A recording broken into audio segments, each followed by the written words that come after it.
నమస్తే. తెలంగాణలో ఇప్పుడు బస్సు చక్రం ఆగిపోయింది. కానీ ఇక్కడ రాజకీయ చక్రం మాత్రం 1000 కిలోమీటర్ల వేగంతో తిరుగుతోంది.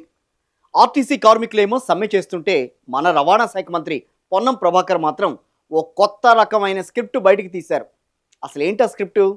ఇదంతా ఒక బీఆర్ఎస్ కుట్ర, దీని వెనుక హరీష్ రావు హస్తం ఉంది అని. భలే ఉంది కదా లాజిక్. ఇంట్లో గ్యాస్ అయిపోయినా, పెళ్ళాంతో గొడవైనా బీఆర్ఎస్ కుట్ర అనేలా ఉంది సదరు మంత్రి గారి వరుస.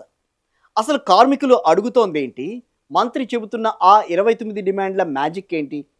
ఈ మొత్తం గందరగోళం వెనుక ఉన్న అసలు కామెడీ అండ్ ట్రాజడీని మన ఈ స్పెషల్ వీడియోలో చూద్దాం.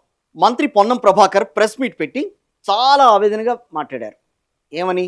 4 ఐఏఎస్ అధికారులతో 4 గంటల పాటు చర్చలు జరిపితే నేతలు టీ తాగడానికి బయటికెళ్ళి మళ్ళీ రాలేదు అని మంత్రి గారు ఫిర్యాదు చేస్తున్నారు.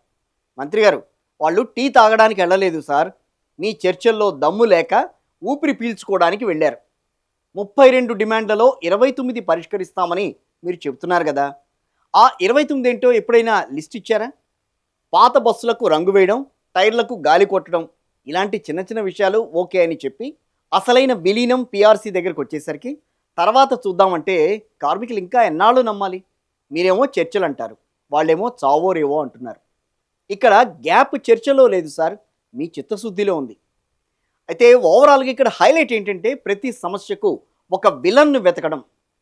పొన్నం డిసైడ్ అయిపోయారు. కేసీఆర్ ఆదేశం హరీష్ రావు ఆచరణలో పెట్టారని మంత్రి గారు ఆరోపిస్తున్నారు.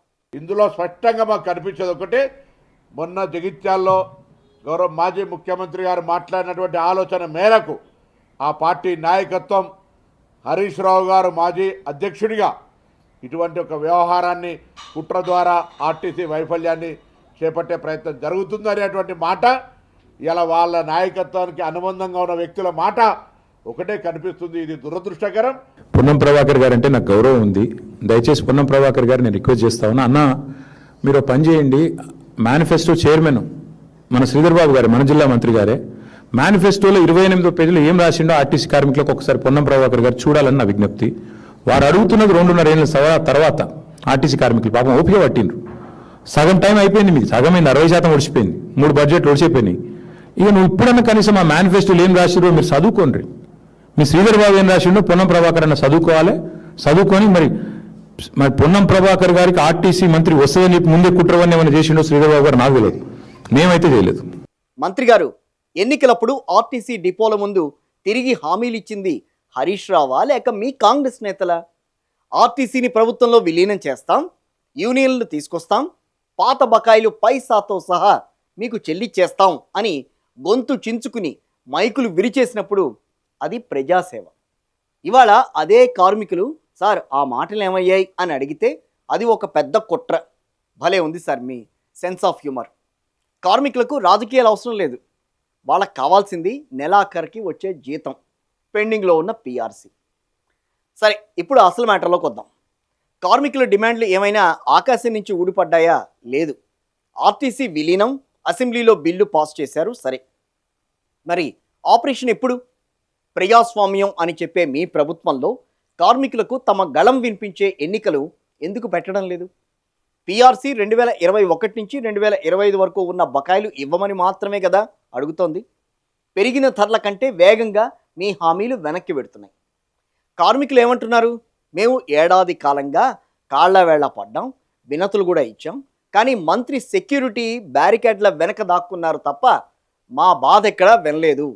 జేఏసీలో లేని సంఘాలు కూడా మద్దతు ఇస్తున్నాయని అంటేనే అర్థం చేసుకోవాలి కదా, ఇది రాజకీయ ప్రేరేపితం కాదు, ఆకలి నుంచి పుట్టిన ఆగ్రహం అని. మంత్రి నివేదికలు, కమిటీలు అంటూ కాలయాపన చేస్తే నష్టపోయేది సామాన్య ప్రయాణికులే. జర్నలిస్టులను, ప్రతిపక్షాలను, చివరికి సొంత కార్మికులను కూడా అనుమానిస్తూ కూర్చుంటే బస్సులు రోడ్ల మీదకి రావు కదా. ఆ 29 డిమాండ్లు ఏవో పేపర్ మీద పెట్టేసేసి మిగిలిన 3 ప్రధాన డిమాండ్ల మీద స్పష్టమైన గడువిస్తే సమ్మె ఆగుతుంది కదా. పొన్నం ప్రభాకర్ అబద్ధాలు ఆపుతారో లేక కార్మికులు తమ పోరాటం ఉధృతం చేస్తారో చూడాలి. కానీ ఇక్కడ ఒకటి మాత్రం నిజం, ప్రభుత్వం ఇచ్చిన హామీలను కుట్ర అని పేరు పెట్టడం కంటే అవివేకం మరొకటి ఉంటుందా? ఇక్కడ కార్మికుల సమస్యలు తీర్చాల్సిన పరిస్థితి ప్రభుత్వం చేతిలోనే ఉంటుంది. ఆర్టీసీని విలీనం చేసుకుంటామా, పీఆర్సీని ఏ రకంగా ఇద్దాం అనే వాటి మీద సంఘాలతో మాట్లాడాలి కదా.